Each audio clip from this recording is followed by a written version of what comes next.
Hello and welcome to another RoboRAM Education Wing session. We learn what IoT technology is and how it may be used in the previous classes. However, a common question that may occur for you is how data is transmitted between devices.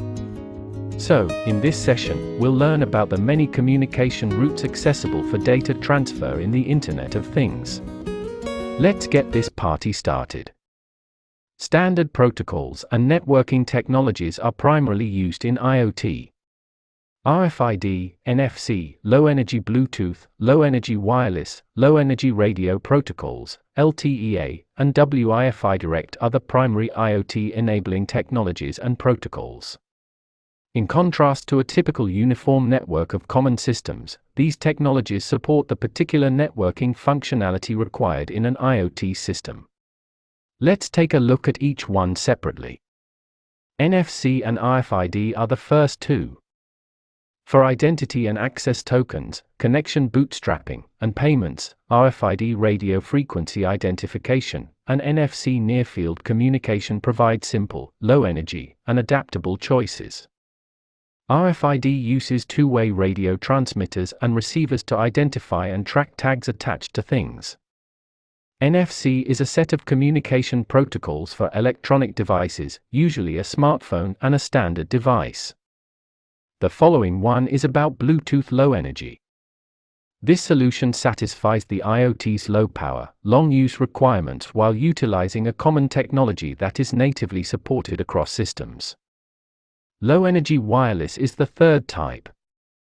This solution eliminates the most energy-intensive component of an IoT system.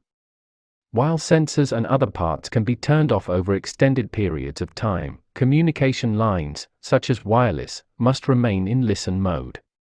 Low-energy wireless not only saves energy but also extends the device's life by reducing usage. The next topic is radio protocols.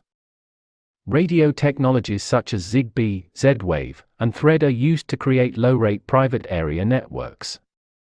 Unlike many related technologies, these technologies are low power but offer tremendous throughput.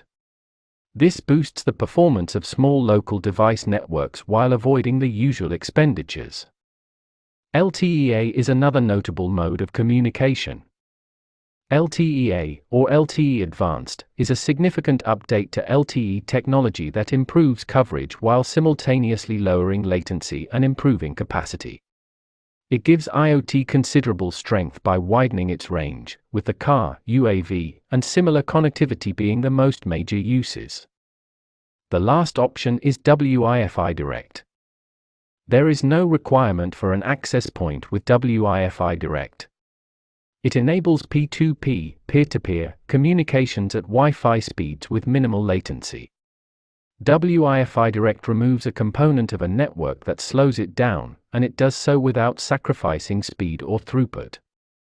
These are the most common IoT communication channels.